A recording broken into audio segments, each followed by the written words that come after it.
거룩한 별님들, 주의 백성들 하나님 앞에 나왔습니다.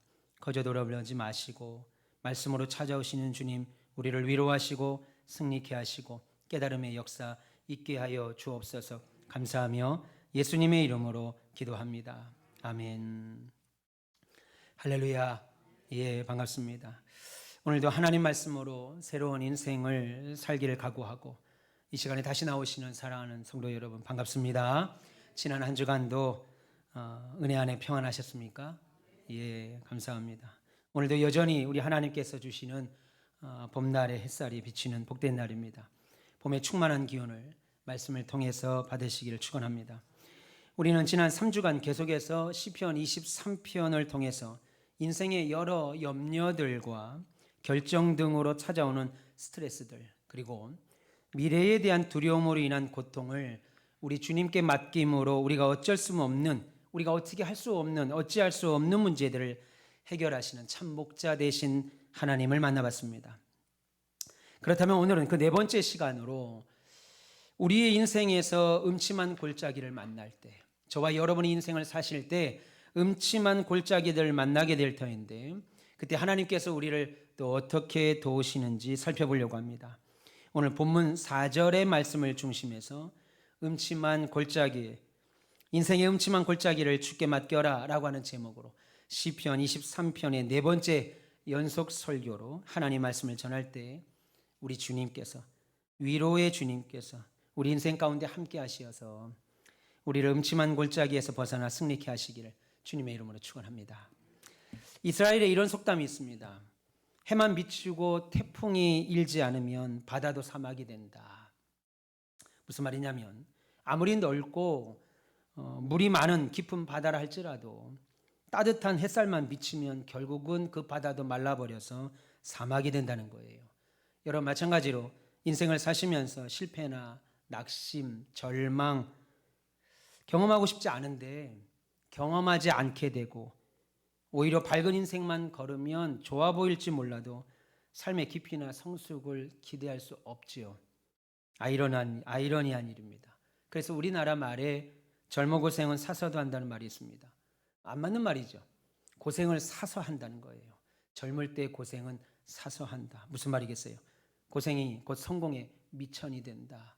그러니 많은 경험을 하라. 뭐 그런 건 아니겠어요.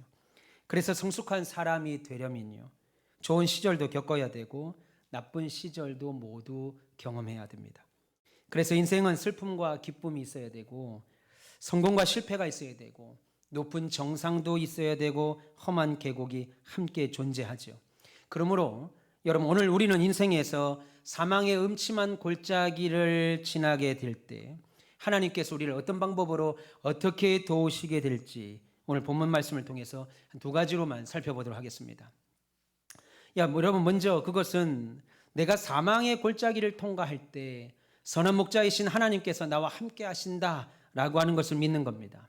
오늘 본문 4절을 다시 한번 보시면 내가 사망의 음침한 골짜기로 다닐지라도 해를 두려워하지 않을 것은 주께서 나와 함께 하심이라, 그렇게 말합니다.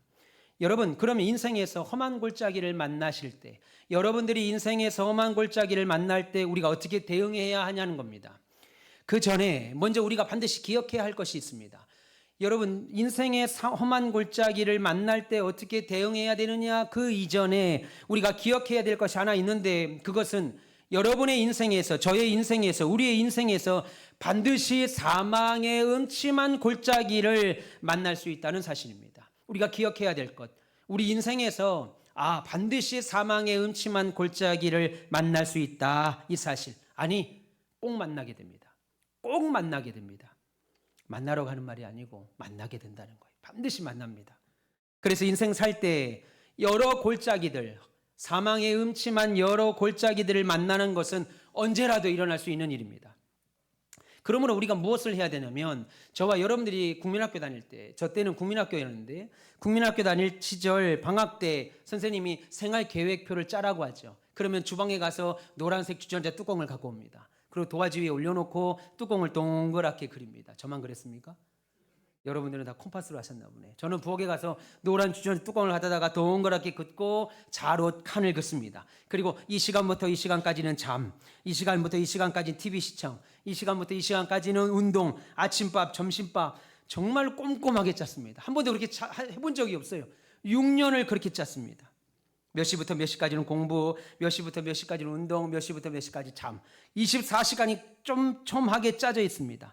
그런 것처럼 여러분 여러 내용들을 방학 중에 지킬 생활 계획표 안에 적어 넣은 것처럼 여러분 인생의 계획표 안에 사망의 음침한 골짜기를 미리 계산해 넣으셔야 돼요. 왜냐하면 세상의 모든 산마다 산 꼭대기 정상이 있고 동시에 산마다 험한 골짜기와 계곡이 있는 것처럼 인생도 그와 같기 때문이죠. 그래서 여러분의 인생의 그래프를, 인생의 계획표를 짤 때 내 인생에도 사망의 음침한 골짜기가 있겠거니 하고 그 안에 집어넣으셔야 돼요. 여러분 이것은 주님을 아시고 이것을 주님이 아시고 우리에게 미리 말씀하셨어요. 요한복음 16장 33절에 이렇게 말씀하십니다. 세상에서는 너희가 환난을 당하나 담대하라 내가 세상을 이기었다라고 하셨습니다. 뒤에 내가 세상을 이겼다라는 말도 중요하지만 더 중요한 것은 그 앞입니다. 너희가 환난을 당하나 너희가 세상에서는 환난을 당하나 이 말은 너희가 세상을 살다 보면 환난이 있을지도 모르고 혹 없을지도 모르고 있으면 좀 안 좋고 없으면 좋고 이 말이 아닙니다.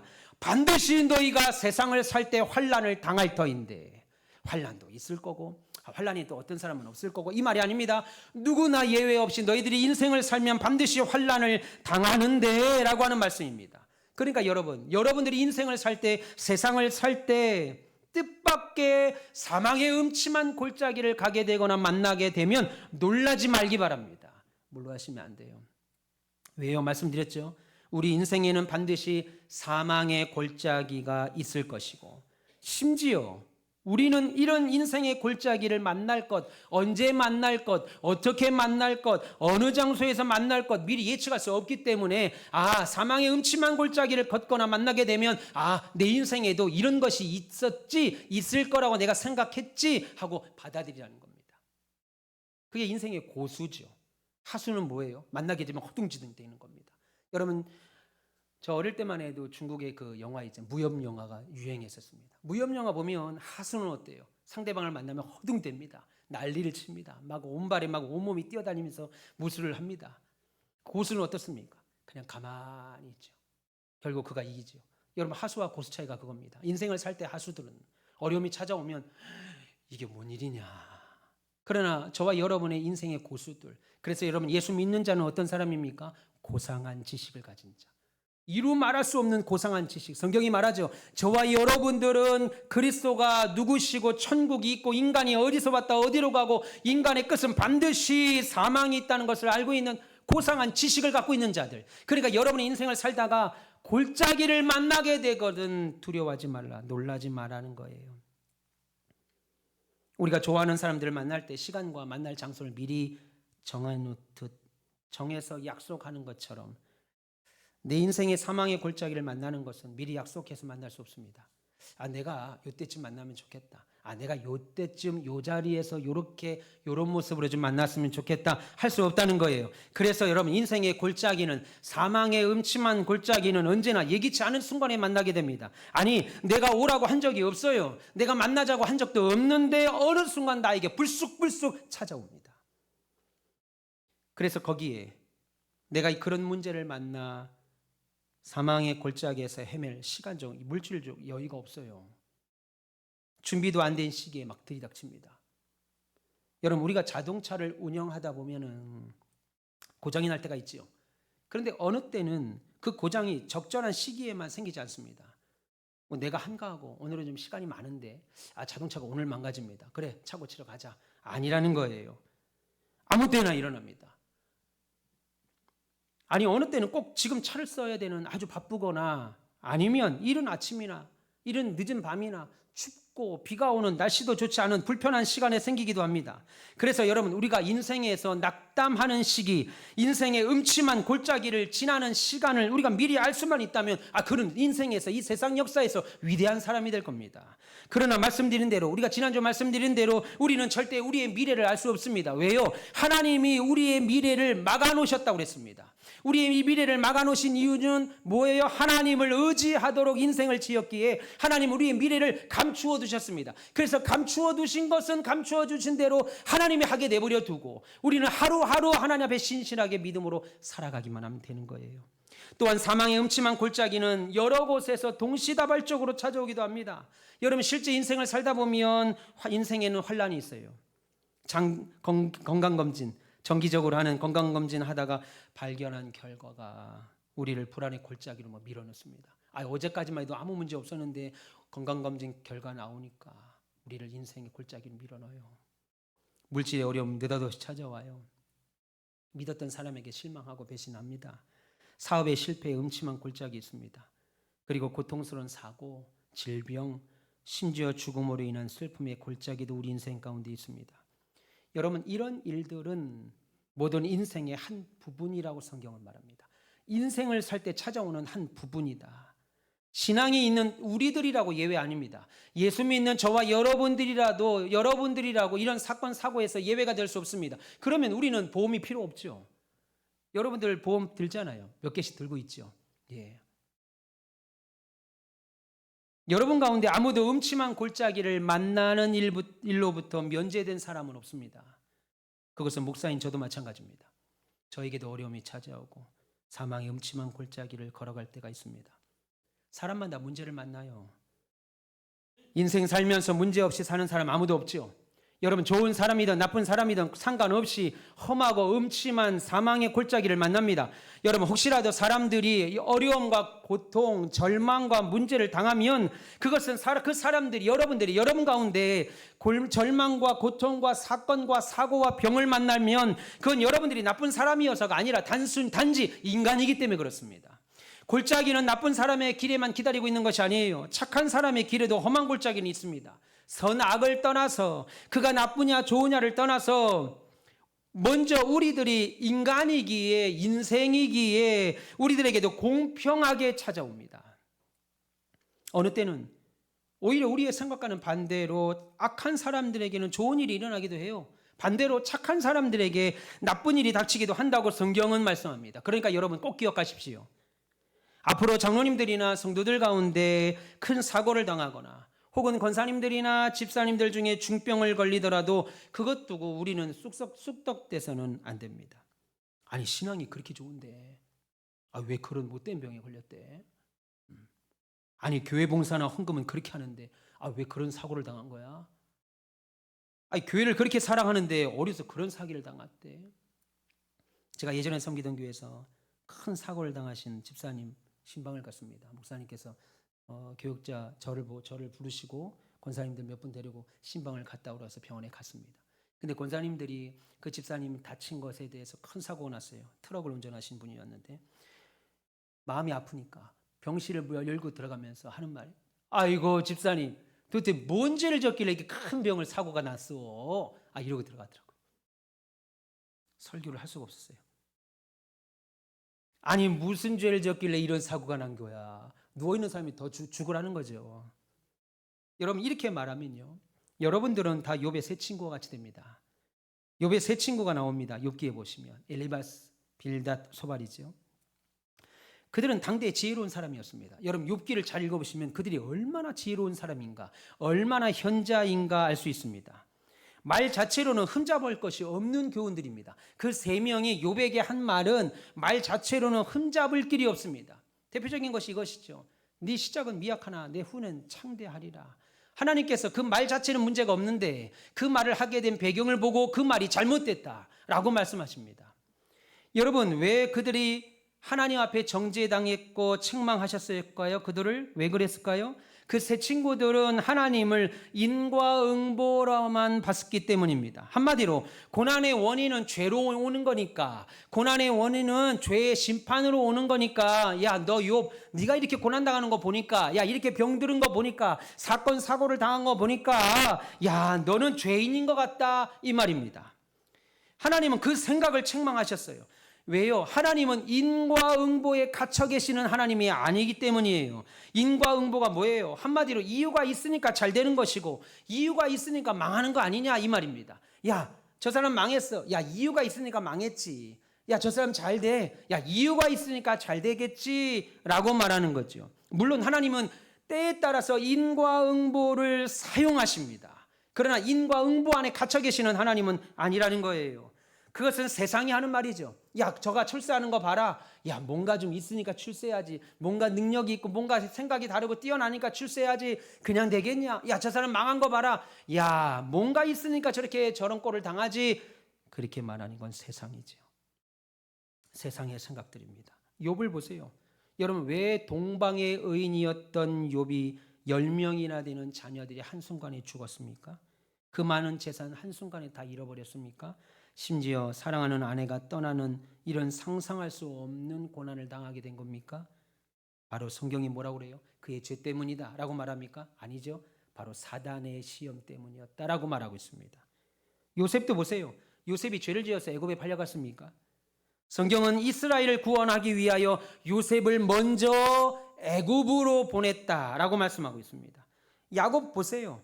이삭을 한번 보세요. 아브라함과 모세 또한 보세요. 성경에 나오는 믿음의 수많은 선배들, 우리의 선진들을 한번 보세요. 그들이 받은 고난들이 다 인과응보로 받은 결과나 이겁니다. 아닙니다. 오히려 신앙을 지키다가 고난을 받았습니다. 오히려 말씀대로 살려다가 어려움을 당했습니다. 때로는 연단, 더 큰 축복을 위한 하나님의 계획하신 훈련들이었다는 거예요. 그러므로 우리 신자들은 다른 성도가 당하는, 고난당하는 것을 보게 될 때는 물질로 도와주세요. 그리고 관심 가져주세요. 그리고 위로해 주세요. 이런 것들로 도와주셔야 됩니다. 그리고 그들을 위하여 기도해 주시기를 축원합니다. 그것이 사망의 음침한 골짜기를 만난 다른 성도들을 위한 신자들이 해야 될 기본적인 자세지. 장로님 무슨 죄를 졌나? 목사님 뭔 죄를 졌나? 권사님이 뭐 딴짓했나? 그러지 마라 이겁니다. 믿기를 축원합니다. 그러므로 신자들은 인생의 골짜기를 만나서 어려운 시기를 통과하게 될 때 하나님, 저 장로님은 뭔 죄를 짓길래 저래요? 그런 거 묻지 마세요. 혹은 하나님, 왜 나한테만 이러는 겁니까? 라고 묻는 대신에 사망의 음침한 골짜기는 누구라도 만난다는 사실을 먼저 인식하시고 인생이지 내가 사람이지 사람이니까 병도 걸리지 사람이니까 사업의 어려움도 찾아오지 사람이니까 인간관계에서 이런 실패도 오지 라는 것을 먼저 인식하시고 이 우리의 인생을 지난주 말씀드린 것처럼 하나님께 맡기는 훈련을 끊임없이 반복적으로 하셔야 됩니다. 내 인생은 내가 어찌할 수 없구나. 제가 요즘 목회하면서 깨달은 것 중에 하나입니다. 저희 아버지가 목회하시면서 저에게 최 목사야, 아들아, 늘 하셨던 말, 제가 전도사 시절, 강도사 시절, 부목사 시절에도 늘 했던 말, 목회는 하나님이 하신다. 그 말이 이해가 안 됐습니다. 목회가 하나님이 하더니 하나님이 어디 있습니까? 하나님 보이십니까? 여러분 지금 하나님을 보세요. 저를 보세요. 저 보이잖아요. 저 보입니다.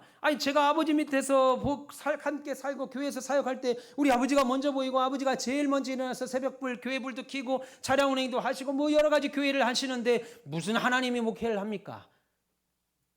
요즘 내가 확신하는 것 중에 하나입니다. 목회는 하나님이 하신다. 교회는 하나님이 하신다. 여러분들 얼굴을 보니까 하나님이 하신다는 게 더 보여요. 제가 누구라고 여러분들 그 자리에 앉히겠습니까? 하나님이 여러분 마음을 이 시간에 두들기셔서 가라, 들어라, 마음을 열어라. 하나님이 하시는 거죠. 그러니 목회는 하나님이 하신다고요. 오늘 우리 피아노 치시는 두 분의 집사님, 세계적인 반주자입니다. 그죠? 아마 가슴이 떨리더라고요. 저분들을 제가 무슨 능력으로 만나서 함께 사역을 하겠어요? 하나님이 붙여주니까. 그러니까 목회는 하나님이 하신다. 여러분의 인생도 하나님이 여러분을 붙드신다. 기억하셔야 돼요. 내가 열심히 아침부터 새벽 미명부터 밤 늦은 시간까지 수고하는 것 같지만 물론 수고하시죠. 애쓰시죠. 그거 부정하는 거 아닙니다. 그런데 하루라도 하나님이 여러분의 생명을 붙드신다. 그것이 목회입니다. 목회는 하나님이 하신다. 여러분의 인생도 하나님이 여러분을 붙드신다. 기억하셔야 돼요. 내가 열심히 아침부터 새벽 미명부터 밤 늦은 시간까지 수고하는 것 같지만 물론 수고하시죠. 애쓰시죠. 그거 부정하는 거 아닙니다. 그런데 하루라도 하나님이 여러분의 생명을 부르시면 그걸로 끝이에요. 돌아와라, 그만 올라와라, 그걸로 끝입니다. 매일매일 생명을 연장시켜 주시고 우리의 생사 화복을 붙들시고 보호하시고 인도하시니까 이 시간에 저와 함께 하나님께 예배하는 줄 믿습니다. 그래서 끊임없이 우리 인생을 하나님께 맡기는 훈련. 인생은 당연히 사망의 음침한 골짜기가 있지. 그러면 나는 어떻게 해야 돼? 내 인생을 하나님께 맡기는 훈련을 반복적으로 하셔야 돼요. 내가 하는 것이 아니라는 거지요. 그리고 여러분들이 하나님이 아닌 것처럼 이 땅은 천국이 아니라는 사실을 또 기억하셔야 됩니다. 여러분이 하나님 아닙니다. 그런 것처럼 이 땅은 천국이 아니다. 내가 소망을 두고 내가 사랑하고 내가 평생 살 곳이 아니다라는 사실을 기억하셔야 돼요. 그러므로 이 세상에서의 문제, 난관, 재난과 비극이 우리 모두에게 일어나는 것은 당연한 거예요. 당연한 겁니다. 그럼에도 우리가 분명히 기억해야 할 것은 인생의 음침한 이 골짜기들은 모두 일시적이다, 유한하다 하는 겁니다. 골짜기는 지나가는 것이지 우리의 갈 길 전부거나 내 인생 전체가 골짜기거나 우리 골짜기가 인생의 종점이 아니라는 거예요. 목사님, 제 인생은 골짜기 같아요. 종점이 내 인생 전체가 골짜기 같아요. 아닙니다. 여러분, 인생의 골짜기는 지나가는 거예요. 지나가는 겁니다. 골짜기는 지나가는 거지 종점 아닙니다. 우리 인생에서 사망의 음침한 골짜기가 한도 끝도 없이 이어지지 않는다는 거예요. 사망의 음침한 골짜기는 여러분이 평생 머무는 장소가 아니라 통과하는 장소, 지나가는 장소인 줄 믿습니다. 터널, 자동차 운전할 때 터널 만나죠? 터널이 시작이 있으면 반드시 끝이 있습니다. 물론 어느 터널은 정말 길더라고요. 이렇게까지 길게 만들 수 있나 할 정도로 긴 터널이 있습니다. 그런데 결국은 끝이 있습니다. 끝이 없는 터널 없지요. 그러므로 여러분, 힘든 시기, 힘든 상황, 어려운 고통 환경 만날 때 이 환경은 나에게 일시적이다, 나 죽을 때까지 이렇게 고통받지 않는다 확신하세요. 따라서 우리가 골짜기에 접어드신다면 막다른 골목에 들어간 것 같이 보여도 그렇지 않습니다. 베드로전서 1장 6절에 이렇게 말합니다. 세 번역으로 읽어드리겠습니다. 그러므로 여러분, 문제를 만날 때 진심으로 기뻐하십시오. 왜 기뻐하라고 그랬어요? 그 다음에 계속 말합니다. 이 세상에서 잠시 동안 여러 가지 시련으로 괴로움을 당하겠지만 앞으로는 영원한 즐거움이 기다리고 있습니다. 터널을 들어가면 들어갈수록 터널의 끝이 가까워오는 것처럼 우리에게 앞으로 영원한 즐거움이 기다리고 있다고 베드로는 말합니다. 여러분, 성경은 인생에서 근심 없다, 예수 믿는 사람들 인생에는 근심 없다, 환난 없다, 괴로움 없다, 다 잘 된다 이렇게 말하지 않습니다. 이렇게 말하는 사람이 있다면 그는 거짓말장입니다. 성경을 모르는 사람입니다. 성경은 우리에게도 사망의 음침한 골짜기가 반드시 온다라고 말씀하고 있습니다. 이 땅에 사는 동안 우리는 자주 당혹해하고 그래서 자주 낭망할 수밖에 없죠. 여기서는 시달립니다. 온갖 종류의 시련이 이 땅 안에는 있습니다. 돈 때문에 어려움을 당하고 마음에 슬픔 당하고 무시당하고 사람 때문에 괴로움 당하고 이루 말할 수 없는 비참함에 겪기도 합니다. 그런데 오늘 베드로는 베드로전서 1장에서 천국의 기쁨을, 그 골짜기 넘어 있는 천국의 기쁨을 바라보고 기뻐하고 있습니다. 천국은 더 이상 우리를 괴롭히는 문제가 없다는 거예요. 죽음도 없고 병도 없고 괴난도 없고 눈물도 없는 곳. 거기에는 골짜기도 어두움도 없습니다. 그러는 여러분, 속상해하거나 낙심하지 마십시오. 저와 여러분에게는 영원한 곳이 준비되어 있습니다. 여기 8, 90년 사는 거, 오래 살아봐야 8, 90년이잖아요. 8, 90년 사는 이 땅의 여정에는 언제나 문제가 있습니다. 여러분, 8, 90년을 사는 이 땅의 여정에는 언제나 문제가 있다는 것을 기억하시고, 그러나 그 문제들은 영원히 문제없이 살게 될 천국과 비교하면 무시해도 좋을 만한 아주 작은 거예요. 영원히 주님과 함께 사는 영광과 비교하면 이 땅에서의 받는 잠시의 환난은 꺼두셔도 무시해 주셔도 좋습니다. 신경 끄셔도 된다는 거예요. 베드로만 아니라 바울도 고백했습니다. 고린도후서 4장 17절에 세 번역으로 읽겠습니다. 우리가 지금 겪고 있는 어려움과 고난은 아무것도 아니며 오래 가지도 않습니다. 이 짧은 고통은 영원히 다함이 없는 영광을 우리에게 줄 것입니다. 여러분, 계속 말씀드립니다. 사망의 음침한 골짜기는 오래 가지 않습니다. 여러분, 저와 함께 천국에서 영원한 인생을, 주님과 함께 살 인생을 비교하면 이 땅의 인생은 너무나도 짧죠. 그 골짜기들 지날 때가 되면 비교할 수 없는 영광이 여러분들에게 올 줄 믿습니다. 이 사실이 중요한 거예요. 이 사실이 저와 여러분들에게 중요한 거예요. 여러분, 우리 인생에서 그 어떤 것도 우연이 없다고 믿으신다면, 인생에서 우연 없이 다 필연이다, 하나님이 하시는 필연이라고 믿으신다면, 험한 골짜기 그 모두가 우리의 신앙을 다듬기 위한 하나의 수단인 것도 믿으시길 축원합니다. 그래서 베드로는 말하기를, 이러한 시련은 여러분의 믿음이 얼마나 강하고 순수한가 보고자 하는 시험에 불과하다, 그렇게 말합니다. 여러분, 인생을 살면서 오는 시련들, 그래서 그 시련 때문에 나 예수 그만 믿을란다, 나 교회 안 다닐란다, 나 믿음이 뭐 이러냐, 예수 믿는 게 뭐 이따이냐 라고 하면서 믿음을 포기하려고 할 때 사도 베드로는 뭐라고 말하냐면, 그런 시련들은 여러분의 믿음이 얼마나 강하고 순수한 것인가를 보고자 하는 하나님의 시험에 불과하다, 그렇게 말하는 거예요. 여러분, 시험 한번 망친다고 해서 울 수 있습니다. 힘들 수 있습니다. 그런데 시험 하나 망쳤다고 해서 죽을 수 없는 것처럼 그것은 시험에 불과하다. 그리고 시험이 우리를 성장하게 하지요. 여러분, 하나님은 우리로 험한 계곡과 골짜기를 통과하게 하심으로 우리의 신앙을 아름답게 만듭니다. 제가 목회를 하기 전에는 아마 이런 마음, 사람을 바라보는 마음, 세상을 바라보는 마음, 하나님을 바라보는 마음을 몰랐을 겁니다. 그런데 목회를 하면서 사람이 어떤 것이고 하나님이 어떤 분이시고 세상이 어떤 것인 걸 알고, 코로나 팬데믹이라고는 코로나 대재앙 가운데 제가 예배당을 지어보니까 하나님이 또 어떤 분이신가를 또 알게 됐습니다. 여러분, 고난은 저로 하여금 하나님을 알게 돼요. 하나님을 아니까, 여러분, 하나님을 알아야 하나님을 믿지요. 하나님을 알지도 못하는데 어떻게 하나님을 믿겠습니까? 그래서 성경이 뭐라고 그래요? 배우고 확신한 일에 거하라. 배워야죠. 그래야 확신 가운데 들지요. 그러면 배우고 확신했으면, 하나님이 내 인생의 주인이시고 내 인생의 모든 스트레스를 날려버리는 참목자구나 확신하고 믿으셨으면 그 뜻에 거하는 거예요. 하나님의 편에 쓰는 겁니다. 우왕좌왕하는 것이 아니지요. 믿기를 축원합니다. 예. 그러므로 신앙은 너무나도 아이러니하게도 음침한 골짜기에서 성숙됩니다. 참, 내 머리로 이해 안 되고 힘들고 괴로울 때, 그래서 하나님을 기쁨으로 섬기거나 믿고 싶지 않을 때 오히려 그 순간이 내 믿음이 단련되는 순간이더라는 거예요. 하나님을 기뻐하고 즐거워하고 하나님으로 인하여 늘 행복하고 막 돈벼락을 맞고 싶다고 하더라고요. 어떤 분이 감사한 거면, 하나님 오늘 올해 돈벼락을 좀 맞게 해주세요. 여러분, 모두가 다 돈벼락 맞으면 세상 망합니다. 인플레이션 와서 돈벼락을 좀. 근데 돈벼락을 맞으면, 우리 아버지 목회할 때, 저 어릴 때, 목사님 제가 암에 간암입니다. 암에 걸렸는데 이 암만 치료해 주면 내가 주를 위해서 차량 봉사도 하고 새벽기도도 나오고 성가대도 봉사하겠습니다. 이 사업만 열리면요 내가 주를 위해서 11조를 드립니다. 내가 이것만 되면.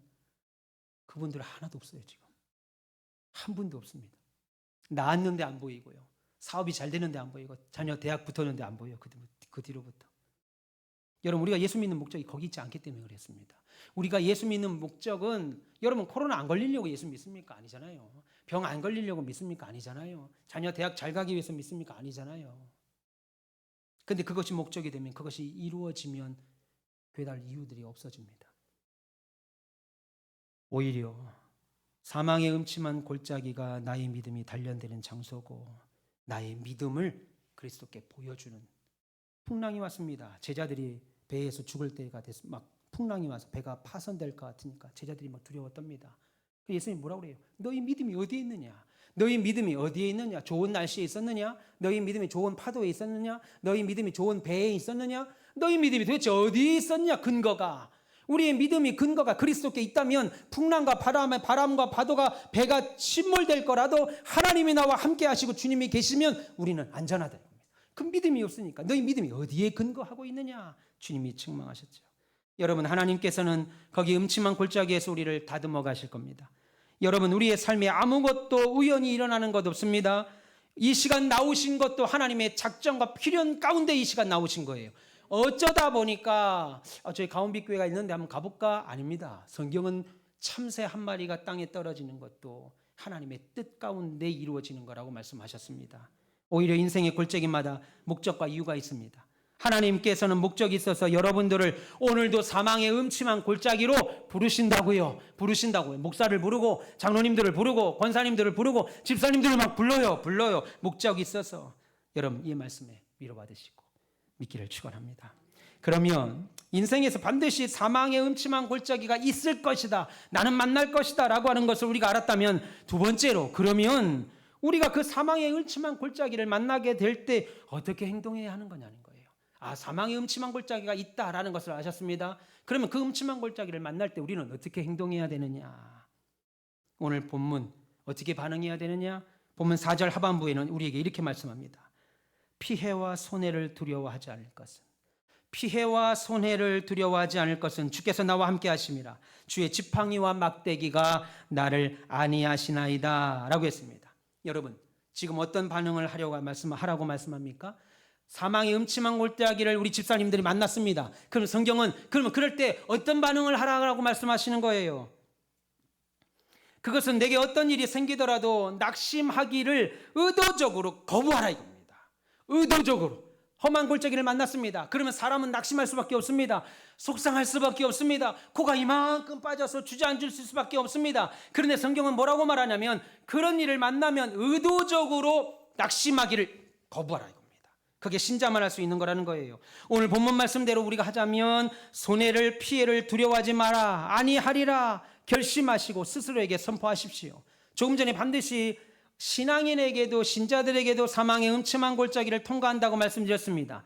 그런데 불신자와 신자의 가장 큰 차이점은 거기 사망의 음침한 골짜기에서 우리는 헤매고 있지 않는다는 겁니다.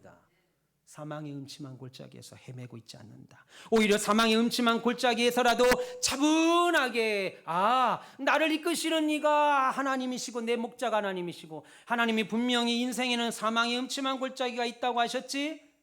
그 하나님이 나를 인도하신다고 하셨지? 그래서 사망의 음침한 골짜기를 지난다 할지라도 차분하게 한 걸음 한 걸음 옮기는 자가 신자입니다. 신자는 인생을 걸어가면서 깊은 골짜기 만난다 해도 나의 목자 때문에 두려움이 없이 가는 거예요. 그래서 여러분 의도적으로 낙심하는 것을 거부하십시오. 의도적으로. 우리들은 그 음침한 골짜기를 헤매고 다닐 이유가 없는 분들입니다. 여러분, 우리는 사망의 음침한 골짜기를 막 헤매고 다닐 이유가 없는 분들. 다만 사망의 음침한 골짜기를 지나갈 뿐이죠. 오늘 해를 두려워하지 아니하리라 라고 하는 말의 진짜 의미는 두려워하지 않기로 내가 선택했다 이 말입니다. 선택했다. 그냥 허공에 대고 나는 두려워하지 않을 거야. 나는 두려워하지 않을 거야. 나는 두려워하지 않을 거야. 구호를 외치라는 말이 아닙니다. 이제 나는 두려워하지 않을 거로. 내가 사망의 음침한 골짜기를 만날 때 나는 두려워하지 않을 거로 선택했다 이겁니다. 나는 그렇게 작정했어. 내가 사망의 음침한 골짜기 만나지? 그럼 나 두려워하거나 낙심하지 않을 거야. 그리고 그렇게 선택했다는 말입니다. 단순히 두려워하지 않을 거야. 두려워하지 않을 거야. 구호 3창 외치는 것이 아니라는 거예요. 만약 여러분이 어떤 이유든 지금 낙심하고 계시다면 그것은 여러분들이 그렇게 낙심하기로 선택하신 거예요.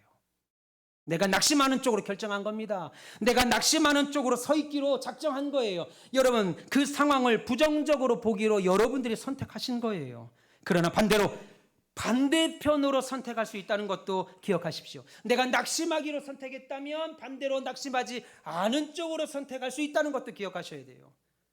그것이 바로 하나님이 우리에게 원하시는 모습. 하나님이 기뻐하시는 행동을 의도적으로 하세요. 그럼 여러분들이 제게 물으실 겁니다. 목사님, 그러면 연약한 인간이 어떻게 낙심하지 않을 수 있어요? 감정을 갖고 있는 인간이 하나님을 어려움이 딱 오자마자 제일 먼저 이성이 돌지 않고 감정이 딱 먼저 오는데 어떻게 낙심하지 않을 수 있어요? 인간이 그렇게 연약한데 어떻게 그럴 수 있어요? 라고 물으실지 모르겠어요. 그때는요, 지금 당한 여러분의 문제나 상황보다 하나님을 먼저 보십시오.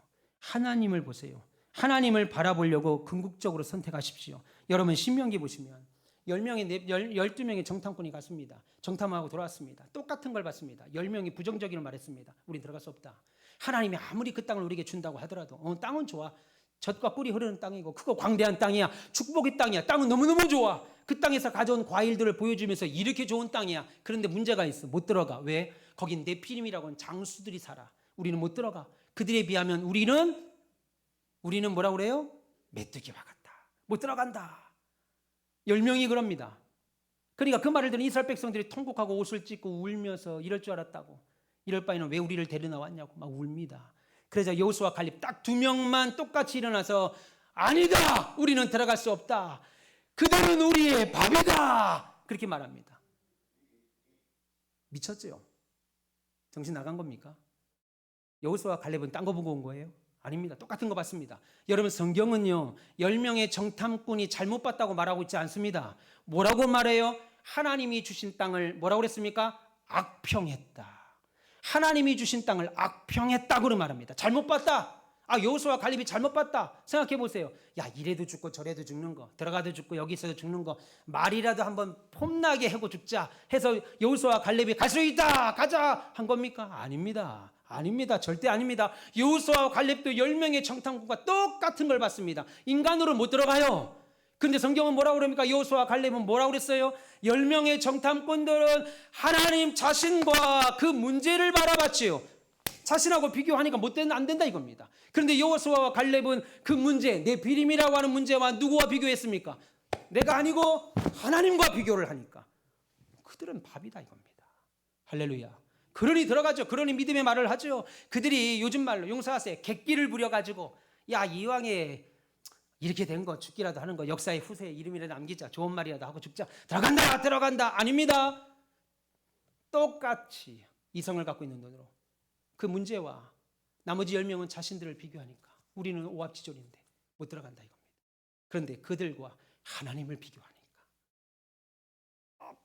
하나님을 비교하니까 밥이다 이겁니다. 저거 아무것도 아니다. 우리를 위해서 준비된 현미밥, 잡곡밥, 뭐 좋아하세요? 볶음밥?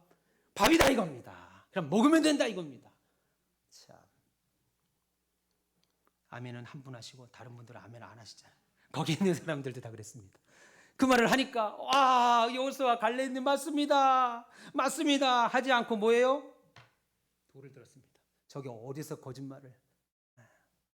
그래서 뭐라고 그래요? 하나님이요, 너희들이 어느 때까지 나를 믿기를 거부하겠느냐, 너희들이 어느 때까지 나를 멸시하겠느냐라고 말합니다. 여러분, 그래서 그들이 못 들어간 거예요. 어느 때까지 악평하고 어느 때까지 나를 하나님을 멸시하겠느냐, 그 말에 40년 동안 광야길을 가고 결국은 출애굽 1세대들은 다 만 20세 이상은 못 들어가게 되어버렸습니다. 여러분, 내가 어찌할 수 없는 엄청난 문제를 나와 비교하지 마시고 하나님과 비교하십시오. 그래서 바울은 골로새서 1장 11절에 이렇게 말합니다. 하나님의 영광의 권능에서 나오는 모든 능력으로 강하게 될 겁니다. 그래서 기쁨으로 끝까지 참고 견디기를 바랍니다. 그렇게 우리에게 권면합니다. 하나님이 주시는 능력으로 우리가 사단의 공격에서 이길 거라고 권면하는 거예요. 여러분, 사람의 힘은 언젠가는 바닥납니다. 우리 80이 넘으신 우리 장로님들, 집사님들, 우리 권사님들 70 넘으신 분들 힘드시죠? 힘드시다고 얘기하셨어요. 제가 50인데 무릎이 아파요. 요즘은 용서하세요. 무릎이 아파요. 표정들이 저로 50밖에 안 돼가지고 무릎이 아프더라고요. 제가 무슨 말이냐면 사람의 힘은 언젠간 바닥납니다. 예. 제가 젊을 때는 30대 때만 해도 40대 초반만 해도 머리가 얼마나 많았던지 수시 미장원에 가면 돈을 더 달라고 그러더라고요. 돈을 더 달래요. 근데 지금은요, 미장원에서 머리가 많이 빠졌다는 거예요. 아유, 주여. 70, 80대까지도 머리가 남아있을지 모르겠어요. 여러분, 사람의 힘은 언젠가 바닥납니다. 시련의 기간이 길어지면 에너지 떨어진다고요. 그래서 우리의 인내는 한계가 있습니다. 우리가 참는 것은 한계가 있어요. 따라서 인생의 골짜기에는 여러분의 힘보다 더 큰 능력이 필요한 거예요. 여러분, 인생의 골짜기에서 내 힘보다 더 큰 능력이 필요한데 내 힘으로 극복하리라는 생각은 아예 하지 마십시오. 사망의 임침한 골짜기 내 힘으로 한번 이겨봐야지, 안 된다고 말씀드렸습니다. 안 돼요. 안 됩니다. 우리의 힘은 그렇게 무한하지 않아요. 공중에 권세 잡은 사단이 간섭하는 이 세상은 여러분의 힘이나 의지로 살아갈 수 있는 세상이 아니라는 거예요. 여러분의 삶에 닥치는 모든 상황은 여러분의 자신의 힘으로 다 감당할 수 없다 이겁니다. 거기에 하나님이 반드시 필요합니다. 그래서 끊임없이 하나님 바라보셔야 돼요. 그래서 끊임없이 하나님 편에 서셔야 돼요. 하나님 편에 서셔야 됩니다. 여러분, 이 사실을 반드시 기억하십시오. 그래서 다윗은 오늘 고백하는 겁니다. 주께서 나와 함께 하심이라. 하나님은 우리가 골짜기 통과할 때 그의 능력을 우리에게 약속하실 뿐 아니라 동시에 그 능력과 함께 우리와 함께 하실 것도 약속하셨어요. 그러니까 여러분, 결코 사망의 음침한 골짜기를 홀로 가지 않을 것입니다. 가게 됩니다. 가지 않는다는 말 하지 않습니다. 가게 됩니다. 그러나 여러분만 가지 않게 될 겁니다. 하나님께서 반드시 함께 하신다 약속하셨어요. 여러분, 우리말 성경에는 문법의 변화가 오늘 분명하지 않은데요, 히브리어 원어 성경을 보시면 다윗은 지금 3인칭으로 하나님을 말합니다.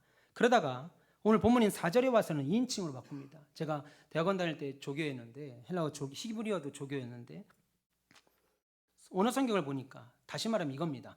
쉽게 말하면 제 앞에 우리 박영희 장로님이 있습니다. 이렇게 둘이 있습니다. 우리 박영희 장로님에게 제가 1절부터 3절까지는 이렇게 말하는 겁니다. 내가 경험한 하나님은 우리 박 장로님에게 이렇게 말하는 거예요. 장로님, 여호와는 나의 목자십니다. 내가 부족함이 없었습니다.